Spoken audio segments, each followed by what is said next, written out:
Hello and welcome to episode 3 of the History and Mystery podcast. So we are here with our four normal, I guess for lack of a better term, co-hosts. I'm Charles. I'm Raven. I'm Trevor. I'm Jaime. And we're trying a different recording method with one microphone instead of the headsets this time, because I think it sounds better.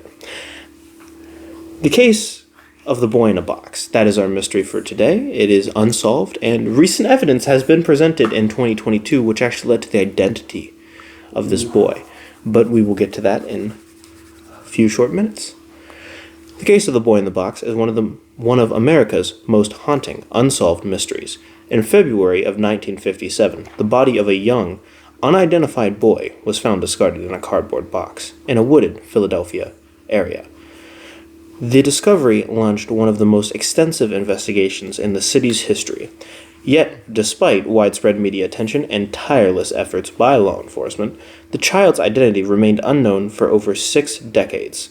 The case, also referred to as America's Unknown Child, has fascinated and horrified true crime enthusiasts, leaving behind a trail of unanswered questions and eerie theories. So now we're going to lead into the discovering of the body. On February 25th in 1957, a college student wandering through the remote area of the Fox Chase neighborhood stumbled upon a disturbing scene. A small, lifeless boy, bruised and emaciated, lying inside a discarded cardboard box. The box had once contained a bassinet sold by JCPenney, and the child was wrapped in a thin, tattered blanket. His body bore the unmistakable signs of prolonged abuse, including severe malnutrition, multiple bruises, and an old and fresh scars covering his body. His limbs were stick-thin, suggesting he had been starved for an extended period. His arms, legs, and torso were covered in dark bruises, indicating repeated beatings. One particularly gruesome detail was the state of his eyes. While open, they were dull and lifeless, as if he had suffered terribly in his final moments. His lips were cracked and bloodied, and forensic analyses later suggested that he had been bathed shortly before death, as his fingers and toes were pruned from water exposure. The student hesitated before reporting the discovery, fearing legal trouble. Wimp. Damn. I'm just kidding. I mean, That would be kind of scary, though. I would be. I would report it, but that would still be kind of scary. I would be shocked. I would report it, but I would still be shocked. I would probably be haunted by that. I hope you're not. I hope it's not like a normal Tuesday for you. Who knows? Might be. It might be. Oh no. Well, long story short, what you got to think about is whenever someone sees that, they're not going to be like, "Oh my God, is that like a real?" Because it's such a rare case of finding just a dead body, let alone the dead body of, I think a 4-year-old, was it? Mm-hmm. Something like that. But it's just crazy. It's I would honestly fear that too if having legal trouble, but yeah. Days later, another man exploring the area for rabbit traps also came across the body and informed the authorities. I mean, as he should. This marked the beginning of a case that would baffle law enforcement for decades. The investigation begins. Police arrived at the crime scene and meticulously examined the evidence. They noted that the boy's hair had been crudely cut, likely post-mortem, as clumps of hair remained stuck to his body. His nails were cleanly trimmed, and despite the overall poor state of his body, it appeared that somebody had made efforts to groom him before his death. Interesting. I don't know why you would do that before. Oh, it's more creepy the post-mortem, because post-mortem means after death. Yeah. So why are you cutting the hair after death? It just doesn't Why make would you even do that in the first place? sense. Like, I mean, Well- they're in the theories. Most Well, likely, if it's not post-mortem, it kind of... it's not that weird. but it But it was post-mortem. so it specifically is post weird. mortem. the presence of bruises, head trauma, and signs of prolonged neglect pointed toward foul play. Authorities distributed thousands of posters and flyers featuring the boys' photograph, placing them in police stations, post offices, and even on gas bills sent to Philadelphia residents. Yet, despite these efforts, no family came forward to claim him. Wow. The investigation extended to hospitals, orphanages, and missing children databases, but no definitive leads materialized. Okay. Well, that was a lot. Now we're going to go through the key theories and the leads. So, over the years, multiple theories emerged regarding the boy's identity and the circumstances of his death. One of them involving a foster home. Investigators focused on a foster home located just 1.5 miles from where the body was found. A bassinet similar to the one that the box originally contained had been sold at a local store, raising suspicions. However, no direct link to the foster home was ever proven. Seems pretty viable. Yeah. The next theory was the M confession. In 2002, a woman only known as M claimed her abusive mother had purchased the child, kept him captive, and ultimately killed him.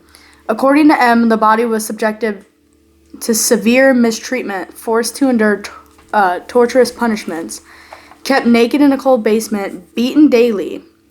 And she said that one day, after vomiting up his meal of baked beans, he was thrown to the ground, struck repeatedly until he stopped moving. Wow. Yeah. M claimed that her mother, fearing consequences, disposed of the body in the woods while chilling. Her story lacked concrete evidence, and it was ultimately deemed inconclusive. Another one is a accidental death cover-up. Another theory suggested that the boy might have died accidentally and was abandoned to avoid legal repercussions. Given the apparent signs of neglect and abuse, some theorists proposed that he had been part of an illicit adoption or an unregistered birth, which could explain the absence of records linking him to any kind of family. The last one is the human trafficking or medical experimentation. More outlandish theories have suggested that the boy could have been a victim of child trafficking or illegal medication experiments, but no evidence has ever supported these claims, so they were just kind of out there. Okay, so let's talk about what we think here for our little what you guys think happened so far with what we have provided, because the next little section talks about the recent discovery that we're just gonna pause on real quick, but sorry. We have 4 different theories here. If you had to choose the most prominent, or if you want to come up with your own here, I think the M theory seems pretty promising. M theory does. That one had a details. lot to it that it seems kind of hard that somebody could have just made that up. But also the lack of evidence was just kind of weird. But also, what sane person would just like call in, tell these people that their mother abused this child and basically killed this child without like having a reason behind it? I mean, at the same time, though, they just could have. They Like- could have found another body, yeah, but At the same time, the thing against that one that I have is more or less, if you think about it, it's like back on like what they found the boy with. They found him with like a tethered blanket. Either way, I don't think if they're already didn't it say struck until he stopped moving, fearing the consequences, dispose of the child in the woods. I feel like at that point you wouldn't be giving him a blanket. she could have just carried him in a blanket. He was in a box. Well, she could have carried him to a box in the blanket. But they didn't. Well, the woman was clearly she wasn't a nice lady. She was clearly very mean. But she might not have been heartless. And maybe, just maybe M gave the blanket. I'm sorry, but it's like might have been heartless when kept him in a cold No, basement okay. and beaten daily. No, I get that. But I'm talking about it's her mom and M. Like, I can see where you're coming what from, if but- M could have been just like she put him in a blanket when he wasn't moving, and then the mom threw him in a box and took him in the woods? I see where you're coming from, but I just don't see it. But Anybody else? I feel like I would go with that. I don't know. I don't know. Like, I feel like I would go with what you're saying, like your theory and everything. Other than that, I mean, the other one that I see, maybe it's the accidental death cover up. But the other one, the main one that makes sense to me is the M confession, because she gave good details about it. It's just how Charlie said, and the only thing that's missing is the evidence. But other than that, I But mean, she never. I mean, I guess maybe if we like read something else about it, she could have. But from what I read, she didn't give a description of the boy though. So like, I don't know. It could have just been like coincidental that there was like two boys that were put in the woods at night. or it could have been like a lash out thing, like, oh, I'm a teenager really mad at my mom. ooh. Like, or maybe not necessarily even a teenager, but like a younger kid who's like just mad at their mom, and they get a hold of the But- phone. They're like, he did this. But she confessed in 2002. They found the body in 1957. That's a long option. Yeah. Fair So I don't think it would have been like lash out at mom kind of thing. enough. Maybe the mom died And then and she decided to confess because mom couldn't do anything about it anymore. And then she wouldn't technically be hurting the mom because mom's gone. That's fair. Potentially. What you think, Trevor? What's your theory on this? Well, I don't know if this is the same case, but from what I remember, I heard a case about this earlier. We haven't got that far yet if you're about to talk about that. Talk about what?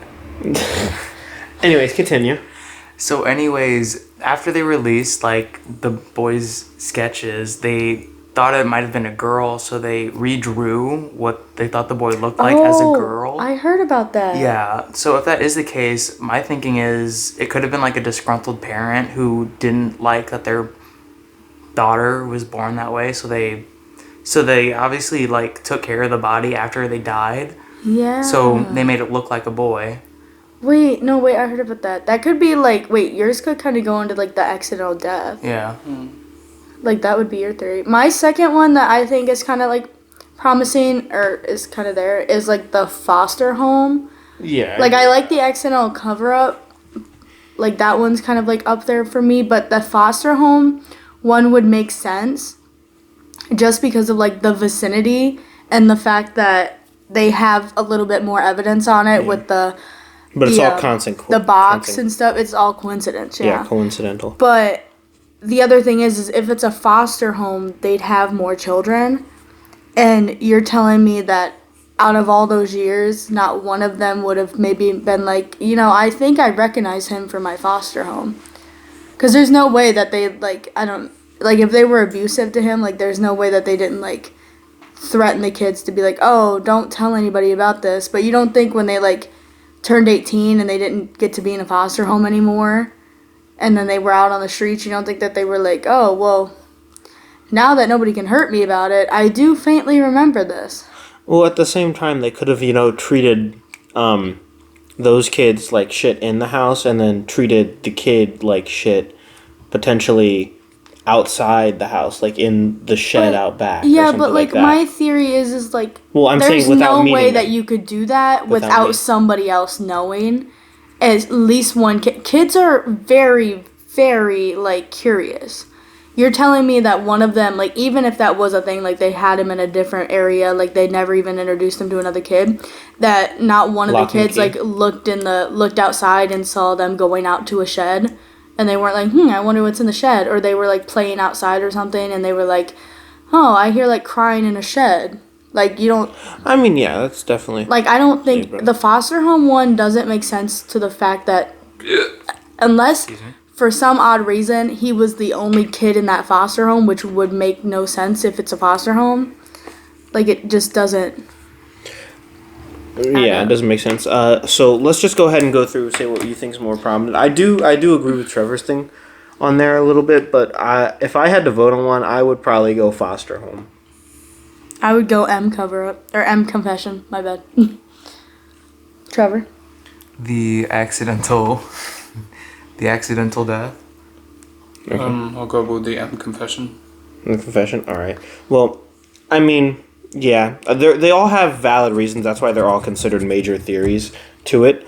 But let's just go ahead and continue and talk about the recent news that was received. Can I say one more thing about the M confession that just popped in my head? No, you're not allowed. Oh, I'm so sorry.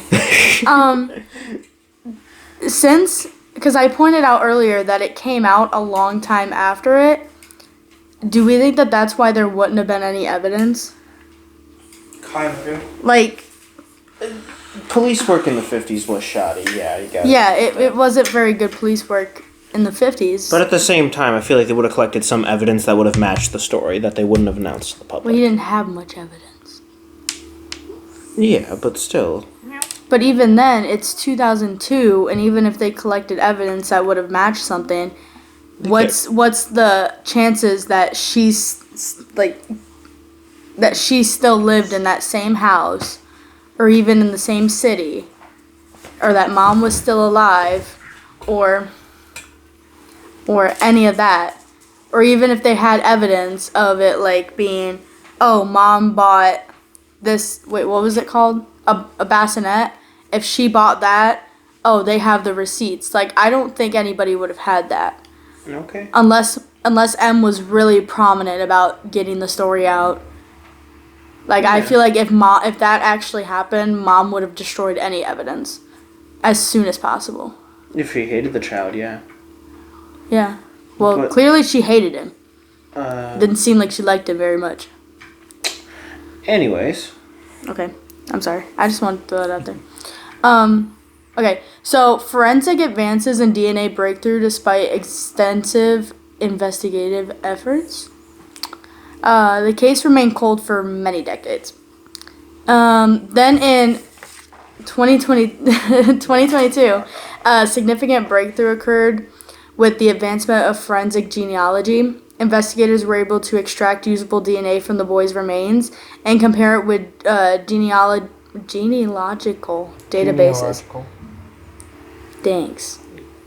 You weren't even by the table. I was telling you not the mic. Genealogical databases. This long-awaited discovery finally gave the child a name, and his name was Joseph Augustus Zarelli. Sound familiar to anybody? Me either. Senor Caesar. Okay. Joseph was linked to a prominent Philadelphia family, but authorities chose not to release the name of his parents publicly. While his identity was not known, the circumstances surrounding his death remain a mystery. Who had harmed Joseph? Why had no family member ever reported him missing? And these critical questions remain unanswered, keeping the case partially unsolved. Before we continue, I just want to make the statement that I feel like I don't care who they are or anything like that, but the parents' name should have definitely been released, considering they are probably or at least questioned in some capacity. If they died, I still think their name should have been released as If potential they died, subjects. even more of a reason. What are they gonna do with that? Like, there's no reason they should have hid the parents' names, in my opinion. But that brings us to Trevor's portion of our little podcast here. He's on his phone. He ain't paying attention. Sit up. Don't be getting side eye. Shut up. The impact and legacy. The Boy in the Box case left a lasting impact on forensic science, criminal investigations, and public interest in cold cases. It became a symbol of unresolved justice and inspired numerous investigative efforts from professional detectives and amateur sleuths alike. Joseph August Zarelli's identification. Augustus. It's Augustus, bro. There's an extra us. Oh, my bad. Augustus. Don't disrespect Zarelli's. him like that. Girl, why are you using so much side eye? Because Identification marked. This is not a funny case, Trevor. Not a funny case. It's a tragic case. It's a tragic Get it case. right. Get it right. he was laughing at the beginning of the podcast. Wow. Ow! You were putting. Charlie bit me.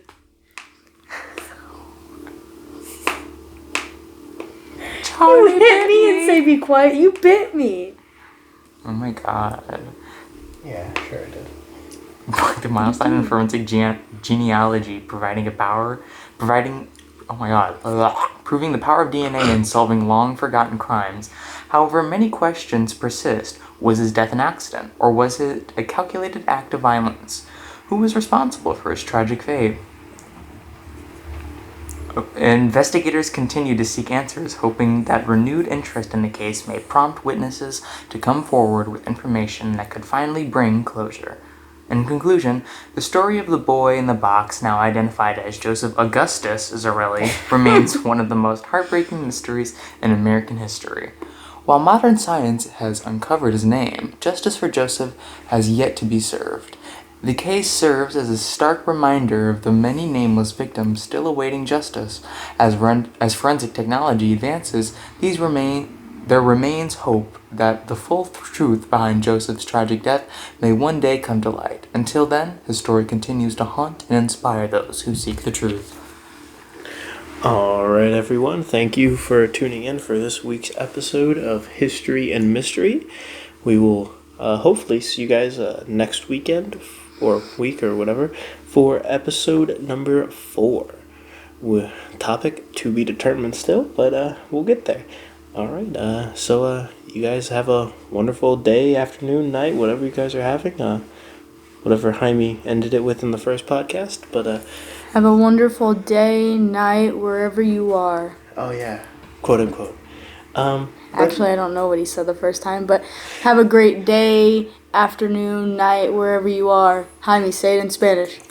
Que tengan un buen día, que tengan una buena noche, que tengan una buena mañana. No sé dónde estarán, pero que se lo disfruten bien y que espero que les haya gustado este podcast. He could have said really mean things about people, and we had no... I'm just kidding. Okay, now say it in German. No, that's yours. Oh, 9? Yeah, that's all. That sums it all We're up. gonna get canceled for cultural discrimination. Yeah, but, we're even. all right. I was just trying to get it out to All right. other people. Okay, everyone. Thanks for tuning in, and we'll see you next time. Trevor should have done French.